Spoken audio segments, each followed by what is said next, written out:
UFC Fight Night, Cannonier versus Rodrigues is happening this weekend, and I thought I'd give my prediction of the entire card. Starting with the main event, Jared Cannonier versus Gregory Rodrigues. I believe I'm going with the underdog this time with Jared Cannonier. Underdog, yeah. Straight up, Jared Cannonier does have good takedown defense. He's a shorter dude. Short, stocky guys are hard to take down. It's just a fact. They are a nuisance to take down.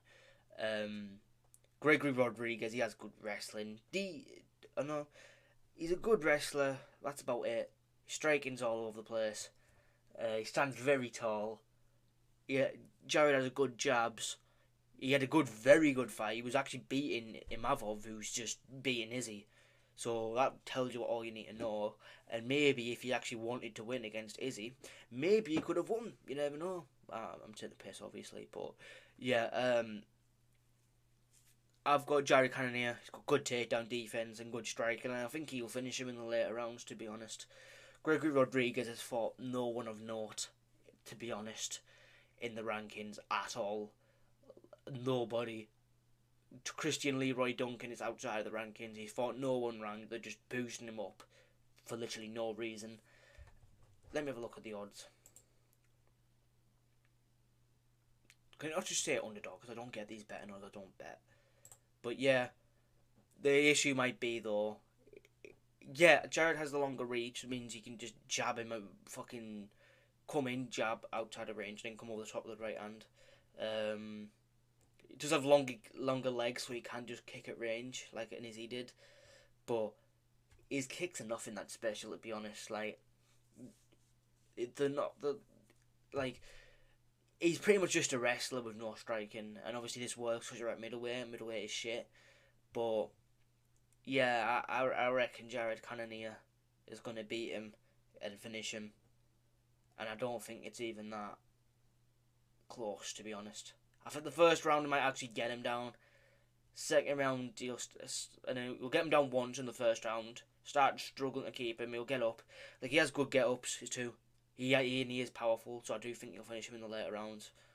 But yeah, I'm going with Jared Cannonier, and then we'll move on to the co-main event, which is Kelvin Kattar versus Yusuf Zalal. This is the guy that went to a decision with Topuria in his debut. So, he also went back to the regional scene, cooked at the regional scene, and came back to UFC. And these two have both different trajectories in their career. Kattar hasn't won since 2022. Yeah, he's not won since about 2022, and it was against Giga Chikhenzi. And to be fair, Giga Chikhenzi is not that high level in the featherweight division. He's ranked, he's good, but like, he'll never be in top 5, and if he is, I've just ate my own shit, haven't I? Zalal has good kickboxing, he has good submissions, pretty much decent wrestling defense, even though that was his main thing against Topuria. Do I think Topuria still beats him? Yes, and I think that's pretty clear coming off his last fight with Jack Shaw, where he just got dinked with overhands repeatedly. But yeah, they're both a different career. Like, Zalal's coming in here with confidence. You know, he also had a decision with Topuria, who's now the champ in the division. I know it was short notice, but still, he's still got that confidence. Kattar, I think his last fight was against Aljo, where he got held against a fence, essentially. You know, Aljamain Sterling straight up said, 300k bonus? Nah. Nah. But yeah, I've got Zalal winning this one. Moving on to Edmund Shabazian, is how you say it, and Dylan Budka. Who am I going with here on my notes? I put Budka because he's a good grappler, and he has lost to grapplers, but I do think Shabazian will be beating him. And then he'll get the takedown, and then Dylan Budka will do what he wants to him. In all fairness, he was subbed by Meerschaert, but he was winning the fight. He's got a stiff jab. He's got good body kicks. He's a tit for tat kickboxer essentially. Like he'll hit you once, you hit him once, you hit him once, and then he'll hit you once, and you'll hit him once. He's a tit for tat kickboxer, just straight up. Yeah, Dylan Booker's a really good grappler. He'll just do what he needs to do. I reckon it'll just be a. I was gonna say a boring decision, but it's. I don't think a boring decision. I think it'll be alright, to be fair. I don't think he'll just lay like a Gabriel Santos did to Jack Jenkins this weekend, and I'm not doing a reaction to that card because I can't be bothered. Yeah. I've got Budka winning. Shabazin always have this wrestling thing, like all the way through his career. You can look at his career and it's like ground and pound strikes, or submitted here, and this loss, that loss. Yes, it is to good comp though, is the main thing. But I think if they're doing it, so well, Budka can do it, and I've watched his last fight and he looked okay in it. Bonfirm versus Nazim. How the fuck do you pronounce these names? He's from Azerbaijan. No, I can't even pronounce that. What is this? Again, I've got. Oh yeah, I've got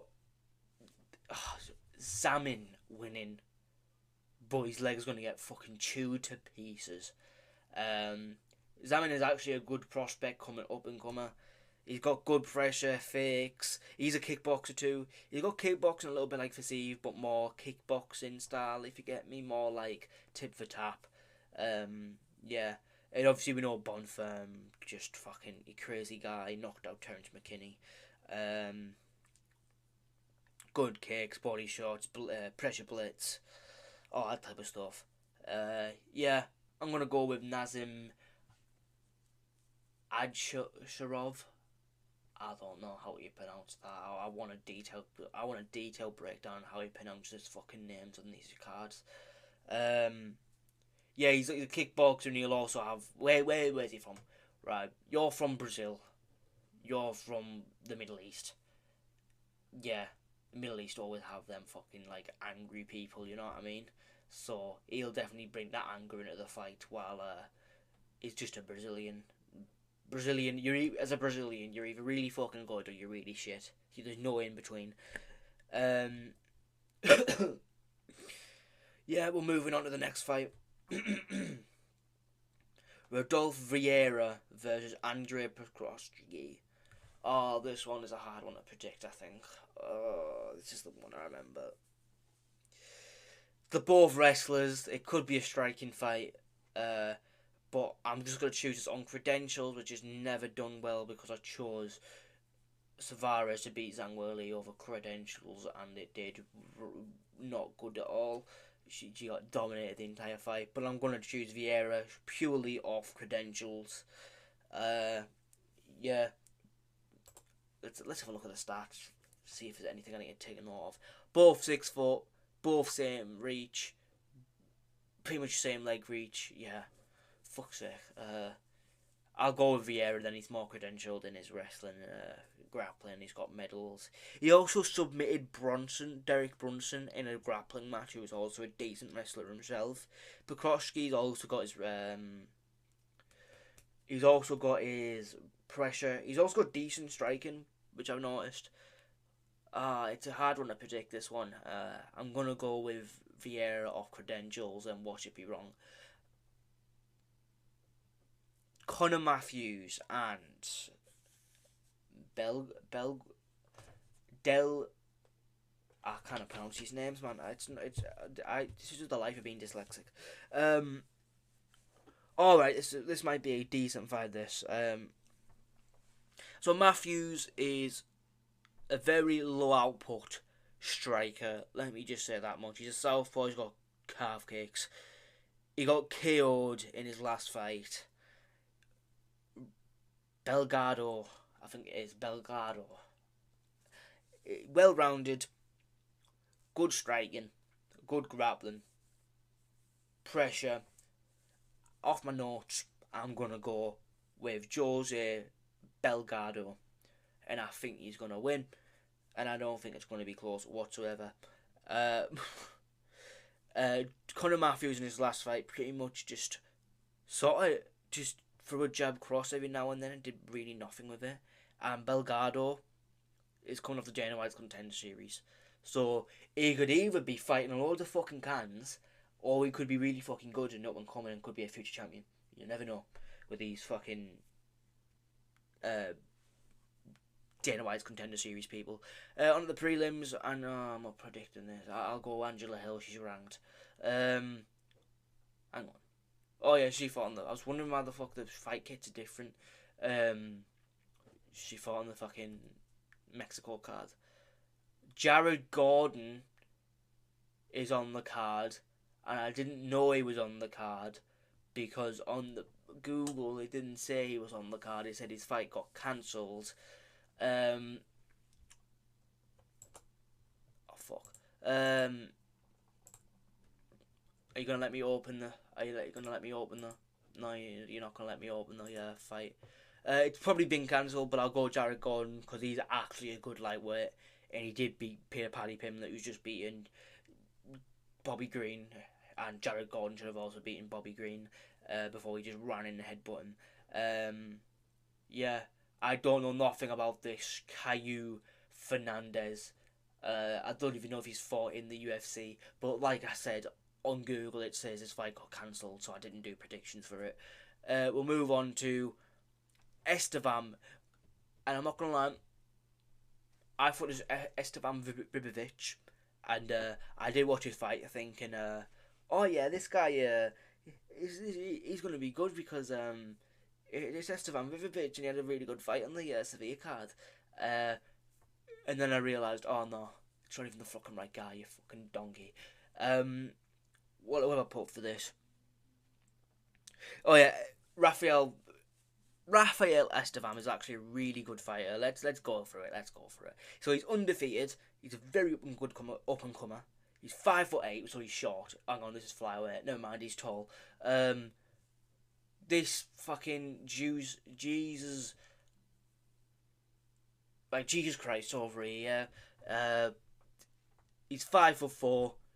He's an alright fighter. He's got good reversals. He's actually a decent fighter, to be fair. He has good scrambles, fought good comp. He's lost to good comp too. He's been controlled by lesser op though. I don't know how these people are in UFC. And Estevam Ribovic.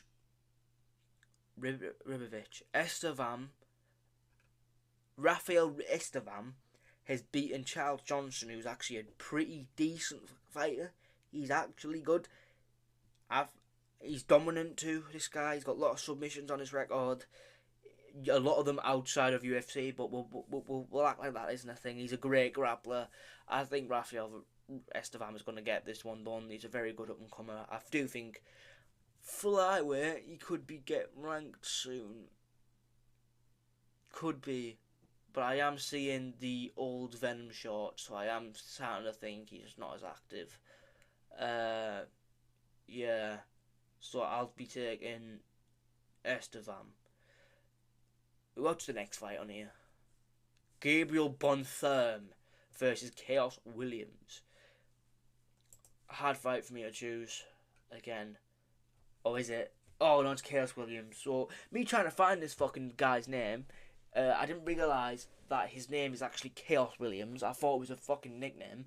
So, his name is actually Chaos. So, trying to find his fights on Fight Pass was a nightmare. But yeah, Williams only lost to good fighters. He's a crazy powerful. He's a boxing. He's very good boxing. Bonfam's kind of open, so I fought fighters similar frame. His last fight was against a fighter with a similar frame to Chaos Williams. Chaos Williams is 6'4". He looks tiny. This is what I mean, man. Don't go gym, yeah, if you are short, because it makes you look shorter. This guy is 6'4" and he looks like 5'6". When I saw his tape, I was like, this guy's short, man. And he's got back defense. I don't know what I meant from that. Bad defense, I probably meant. Bad defense. William Rodrigues. This is what I mean, man. This is what I mean. Chaos Williams. Yeah. I'm going to choose him via KO. And I'll tell you why. Bonfirm looks massive. But now actually looking at it, I think that Chaos Williams stands so low to the ground that's why he looks 5'6" in the octagon against people who are like 9 foot. Point still stand about the gym thing though. Don't go gym if you're fucking under 5 foot. You know what I mean? It just makes you look smaller and smaller. Bonfirm is so open to shots. I think he's going to get that jab going to the body and come up top again with the right hook and probably get him. Yeah, but I would not be surprised if Bonfirm gets it done. They're always in for a scrap, these two, so they're both brothers, I think. And yeah, we'll move on to the next one, which is Vince Morales versus Elijah Smith. Contender Series fighter again. Didn't he actually fix these Contender Series guys? Because he's not 1-0. He's like, I can't remember. He's like 4 losses, like 18 wins or something crazy. Let's have a look at them.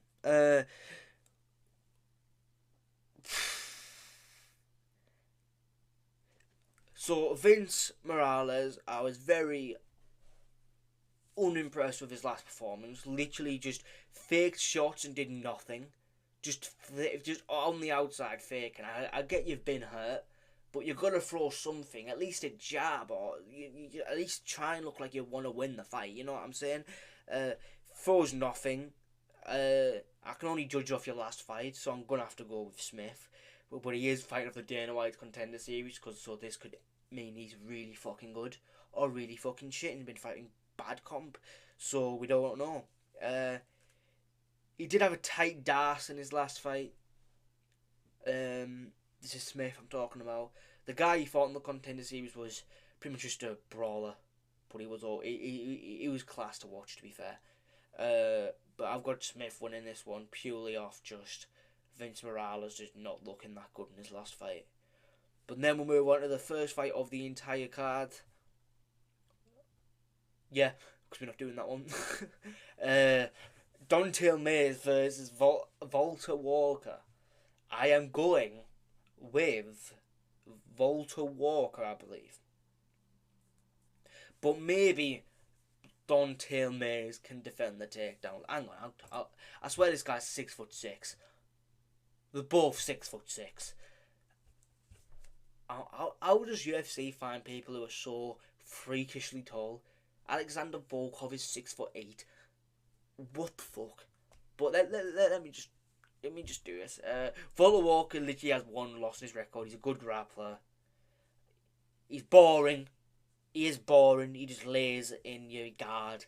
Does nothing. Absolutely nothing. No damage. No input at all. He just takes you down, lays on top of you and does nothing with it. He's 6'6", but both of them is apparently 6'6". Don'Tale Mayes looks really short, so I was like, nah. But apparently he is tall. Mayes does have good hands. Brawls though. Did pretty well against Gaziev. He got a split decision with him. Typical heavyweight brawler. So I'm going to have to go with Walter Walker, who's got skill to get you to the ground and absolutely no skill to finish the fight. And it will be a boring fight. Absolute slugfest of the night. Absolutely terrible fucking performance. Don'Tale Mayes, please KO him. Please KO him. But yeah, maybe Mayes might defend the takedowns because he has shown decent takedown defense. But this guy just seems to be strong, and he's not like fat heavyweight. He seems like a fat, strong heavyweight. So yeah, I'm gonna have to go with Walter Walker.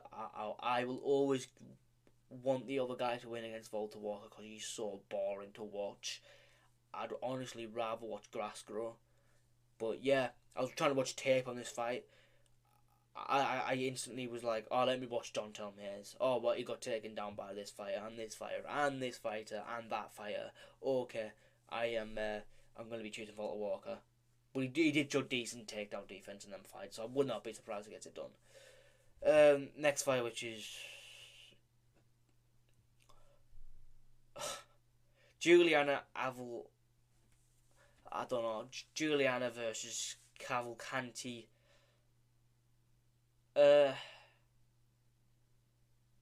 I've seen Cavalcanti's name on more cards recently, so I'll go with the more active one.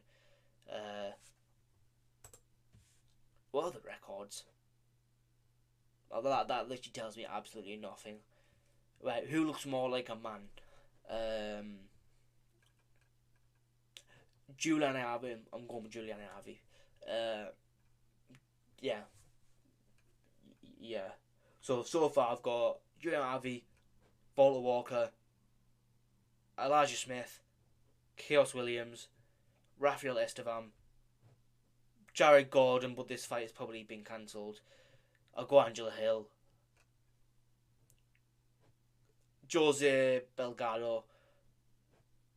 This fight could go probably either way, to be honest. I'll go Vieira. I'm gonna go with Nassim. I'm gonna go with Dylan Budka. I'll go with Zalal, and I'll be choosing Jared Cannonier as the underdog. But yeah, that's my predictions. Subscribe, like, and comment your predictions.